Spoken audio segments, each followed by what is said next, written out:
Hello বন্ধুরা, ঝর্ণা কুকিংয়ে জানাই তোমার সবাইকে স্বাগত।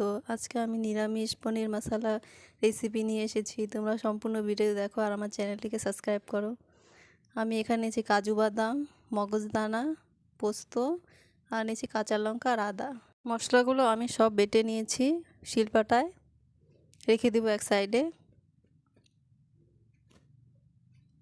পনিরের টুকরোগুলো কেটে নিয়েছি, এতে দিব লবণ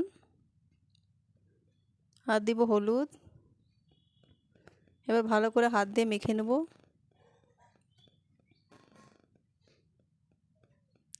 আমার মাখা হয়ে গেছে, এবার সাইডে রেখে দেবো। কড়াই গরম করে তেল দিয়ে দেবো।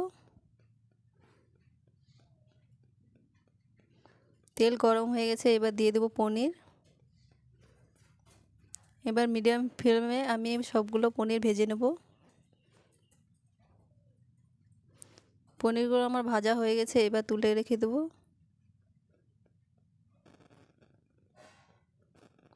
ওই তেলে দিয়ে দেবো আর একটু তেল। এবার দেবো তেজপাতা, গোটা গরম মশলা, জিরে আর দুটো শুকনো লঙ্কা। ফোড়নটা আমি দিয়ে দিলাম। ফোড়নটা একটু ভাজা ভাজা করে নিয়ে একটু গন্ধ বেরোয়,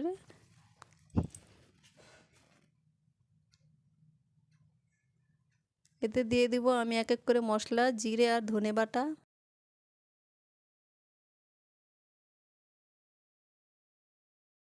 কাঁচা লঙ্কা আর আদা বাটা।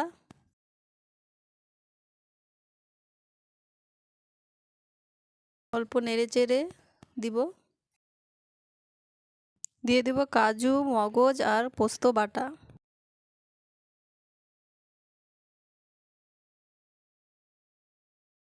ভালো করে কষে নেব।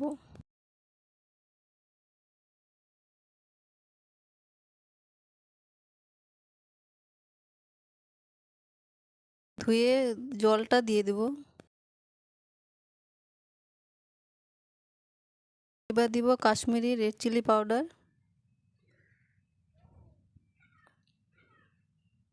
দিয়ে দেব হলুদ গুঁড়ো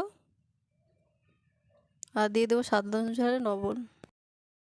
এবার ভালো করে কষাতে থাকবো।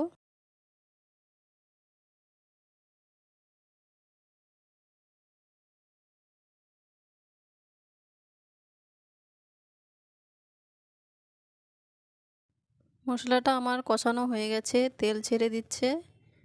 এবার আমি এতে দিয়ে দেবো জল। আমি জল গরম করে রেখেছি, সেই জলটা দিয়ে দেবো।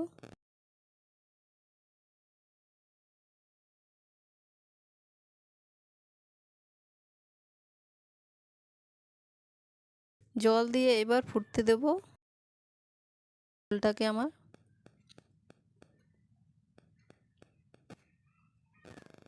ঝোলটা ফুটে উঠেছে, এবার একটু নেড়ে দেব। এবার দিয়ে দেব পনির।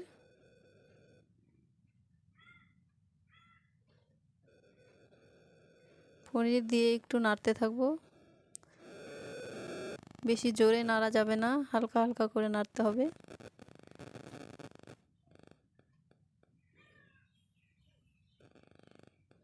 এবার দিয়ে দেব গরম মশলা, দিয়ে দেব 1 চামচ ঘি।